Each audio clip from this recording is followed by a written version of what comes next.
একটা সময় ছিল যখন ডিজিটাল মার্কেটিংয়ে ডেটা কালেক্ট করাই ছিল একটি হ্যাসেল।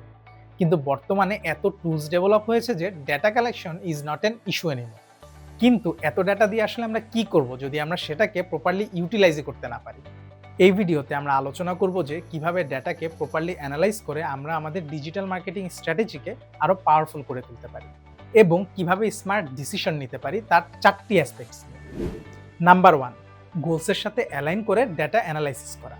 অ্যানালিটিক্সের ডাইভ দেওয়ার আগে নিজেকে প্রশ্ন করুন, আপনি কি অর্জন করতে চান? বেশি ওয়েবসাইট ট্রাফিক, আরো ভালো এঙ্গেজমেন্ট, নাকি ইনক্রিজড সেলস? আপনার লক্ষ্য সেট করার পর তা মেজারেবল কেপিআইজ এর সাথে অ্যালাইন করুন।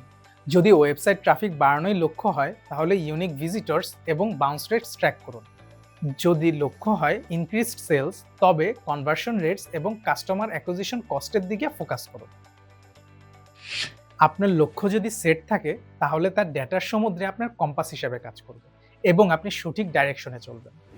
নাম্বার 2, সঠিক ম্যাট্রিক্সে ফোকাস করা। সব ডেটা সবার জন্য সমান গুরুত্বপূর্ণ নয়। আপনার লক্ষ্যগুলোর উপর প্রভাব ফেলে এমন ম্যাট্রিক্সে ফোকাস করুন। উদাহরণস্বরূপ, যদি এঙ্গেজমেন্ট আপনার লক্ষ্য হয় তবে ক্লিক থ্রো রেটস এবং এভারেজ সেশন ডিউরেশন ট্র্যাক করুন। যদি অ্যাডস চালান তবে কস্ট পার ক্লিক অর্থাৎ সিপিসি এবং রিটার্ন অন অ্যাড স্পেন্ড অর্থাৎ আরওএস মনিটর করুন। গুগল অ্যানালিটিক্স বা মেটা অ্যাডস ম্যানেজারের মতো টুলগুলো আপনাকে এইসব ইনসাইটস পেতে সাহায্য করবে। Number 3, test and iterate. Digital marketing এর সৌন্দর্যই হলো এটি ফিক্সড না। অ্যাডস, ল্যান্ডিং পেজেস বা ইমেল মার্কেটিং যাই হোক না কেন, অবশ্যই আমাদের এবি টেস্টিং করতে হবে। কিছু কিছু ছোট পরিবর্তন যেমন হেডলাইন বা সিটিএ পরিবর্তন করা বড় ফলাফল এনে দিতে পারে। স্টাডি অনুযায়ী এবি টেস্টিং এর মাধ্যমে হেডলাইন্সে ক্লিক থ্রো রেটস প্রায় 20% পর্যন্ত বৃদ্ধি পেতে পারে। ডিজিটাল মার্কেটিং এর ক্ষেত্রে কখনোই অ্যাজুম করে নেবেন না। Late the data guide your decision. Number 4, long term ROI এর জন্য অপটিমাইজ করা। Short term matrix for example clicks এবং কনভার্সনস আমাদের জন্য যেমন গুরুত্বপূর্ণ, তেমনি বিগার পিকচারটা আমাদের খেয়াল রাখতে হবে।